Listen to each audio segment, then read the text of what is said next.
এজন্য পরিচিত পরিচিত লাগছে তাকে। কোমরে অস্ত্র বেঁধে ঘুমাচ্ছিলেন খতিত রোহিঙ্গা সশস্ত্র গোষ্ঠী আরসার সদস্য ৮টি হত্যা মামলার আসামি আবদুল্লাহ। বৃহস্পতিবার ভোররাতে ঘুমন্ত অবস্থায় তাকে আটক করে এপিবিএন। এ সময় তার কোমরে বাঁধা অবস্থায় পাওয়া যায় একটি বিদেশি পিস্তল।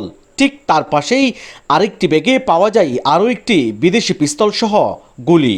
এক সংবাদ সম্মেলনে এসব তথ্য জানায় 14 এপিবিএন।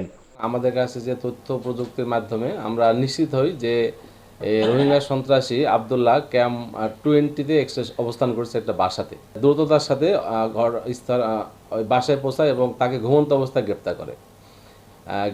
ঘুমন্ত অবস্থায় গ্রেপ্তার করে পরবর্তীতে তার কোমরে তার দেহ তল্লাশি করে তার কোমরে একটি বিদেশি পিস্তল 2 রাউন্ড গুলি পাওয়া যায়। পরবর্তীতে আমরা তার ক্যাম্পে নিয়ে ব্যাপক জিজ্ঞাসাবাদ করি। আপনারা জানেন সে শীর্ষ সন্ত্রাসী। অনেক জিজ্ঞাসাবাদে সে জানায় যে সে এই যে হত্যাকাণ্ড পরিচালনা করে তার অস্ত্র তারাকাটার বাইরে কোনো পাহাড়েও আছে।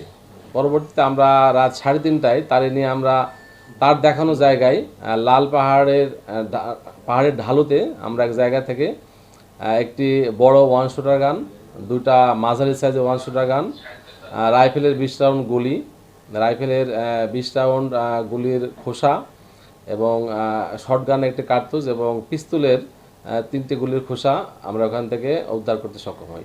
শুধু বিদেশি নয়, দেশি 3টি অস্ত্রও উদ্ধার করা হয় তার কাছ থেকে। 2টি ছোট 1 শুটার গান ও একটি বড় 1 শুটার গান সহ উদ্ধার করা হয় বিপুল পরিমাণ গুলি।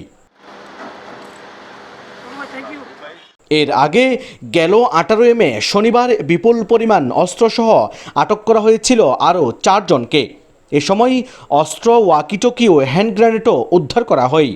এদিকে মিয়ানমারের রাখাইনে সংঘাতে ব্যবহার হওয়া অস্ত্র ঢুকছে বাংলাদেশে।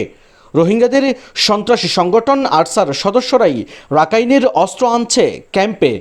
সম্প্রতি বাংলাদেশের রোহিঙ্গা ক্যাম্প থেকে উদ্ধার হওয়া বেশিরভাগ অস্ত্রই রাখাইনের সংঘাতে ব্যবহার হওয়া অস্ত্র বলে জানাচ্ছেন সংশ্লিষ্টরা। শামীমুল ইসলাম ফয়সাল, TTN, উকিয়া।